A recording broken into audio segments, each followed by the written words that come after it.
Cigarette മാത്രമേ വലിക്കുള്ളൂ, അതെ വേറെ വല്ല കൊണ്ടാ? പറയടാ.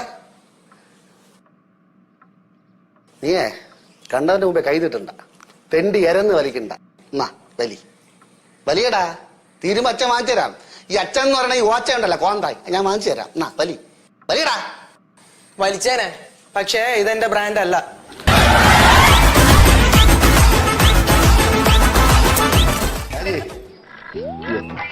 ഭർത്താവ് സുഖം തന്നെ?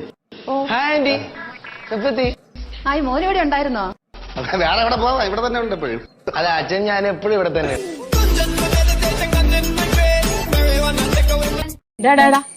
വണ്ടി എടുക്കാൻ പോണോ?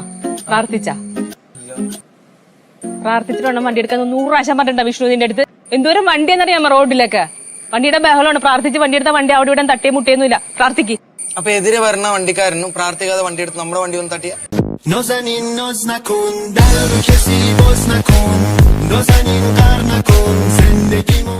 അല്ലെങ്കിൽ ഇപ്പൊ വരട്ടെ, ഞാൻ കാണിച്ചു കൊടുക്കാം. ഏച്ചിന്ന് അച്ഛൻ പൈസ മൊത്തം എടുത്തിട്ട് ചിറ്റപ്പ എന്ത് കാണിക്കാൻ ഇറ്റപ്പാ? ചേച്ചി എന്തോ പറയണേ? അച്ഛൻ വെറും 15,000 രൂപയല്ലേ എടുക്കത്തുള്ളൂ, ബാക്കി പൈസ മൊത്തം അവർ സേഫ് അല്ലേ? ആ, നിന്റെ അച്ഛനല്ലേ ആള്? ഒരു ചായ കുടിക്കാനുള്ള പൈസ പോലും ബാക്കി കാണില്ല. അമ്മമ്മക്ക് ചായ കുടിക്കണ അടുക്കള പോയി തിളപ്പിച്ച് കുടിച്ചാ പോരെ? എന്തിനാ അക്കൗണ്ടിൽ നിന്ന് എടുക്കണം അമ്മേടെ?